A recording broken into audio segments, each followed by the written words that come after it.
Mahadev or Lord Shiva is of foremost importance in Hinduism. He is the main pillar of the Holy Trinity. Jyotirlinga are the divine places of Lord Shiva where he resides in different forms. The word Jyoti means light or radiance, and Linga or Lingam means a sign or image. So the word Jyotirling means radiant signs of Lord Shiva. The Jyotirling are said to have appeared in places where Lord Shiva himself manifested on earth, thus giving them the name Swayambhu, meaning self-manifested. Each Jyotirling is considered to be a different manifestation of Lord Shiva. In this video, we will narrate to you the story behind the third of the 12 Jyotirling. To know the story about all the 12 Jyotirling, watch the playlist linked in the comments below. The Mahakaleshwar Jyotirling temple is located in Ujjain and is one of the most popular Jyotirling of the 12 in the central India. It is located in a dense Mahakal forest in Madhya Pradesh and is on the banks of the Kshipra River. The Jyotirling here is Dakshinmurti Swayambhu, self-manifested, which derives power within itself, unlike others where lingas were installed. The Omkareshwar linga on the first floor is open for visitors round the year, whereas the Nagchandreshwara linga situated on the third floor is open only on the day of Nagpanchmi. Like all old structures and the stories that surround them, the legend behind Mahakaleshwar Jyotirling has many versions. One of them goes like this.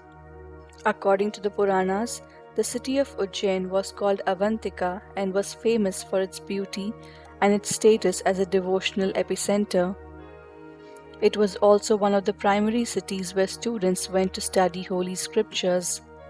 According to legend, there was a ruler of Ujjain called Chandrasena who was a pious devotee of Shiva and worshipped him all the time. One day, a farmer's boy named Shrikar was walking on the grounds of the palace and heard the king chant Shiva's name and rushed to the temple to start praying with him. However, the guards removed him by force and sent him to the outskirts of the city near the river Kshipra. Rivals of Ujjain, primarily King Ripudamana and King Singhaditya of the neighboring kingdoms, decided to attack the kingdom and take over its treasures around this time. Hearing this, Shrikar started to pray and the news spread to the priest named Riddhi. The priest was shocked to hear this and upon the urgent pleas of his sons, started to pray to Shiva at the river Kshipra. The kings chose to attack and were successful. With the help of the powerful demon Dushan, who was blessed by Brahma to be invincible, they plundered the city and attacked all the devotees of Shiva.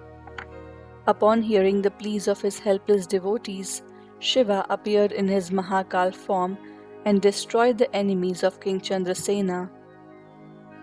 Upon the request of his devotees Shrikar and Riddhi, Shiva agreed to reside in the city and become the chief deity of the kingdom and take care of it against its enemies and to protect all of his devotees.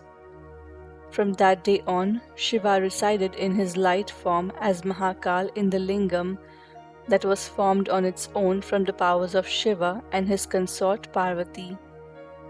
Shiva also blessed his devotees and declared that people who worship him in this form would be free from the fear of death and diseases. Also, they would be granted worldly treasures and be under the protection of Lord Shiva himself. This temple is also known to be a Mukti Sthal that is supposed to liberate a human from the cycle of birth and death. This temple faces the south unlike most Vedic temples. It also has the Rudra Yantra in the Garbhagriha, which is fixed upside down. The Shakti Pitha and the Jyotirling are together. It is a temple where tantrics and yogis come for deliverance.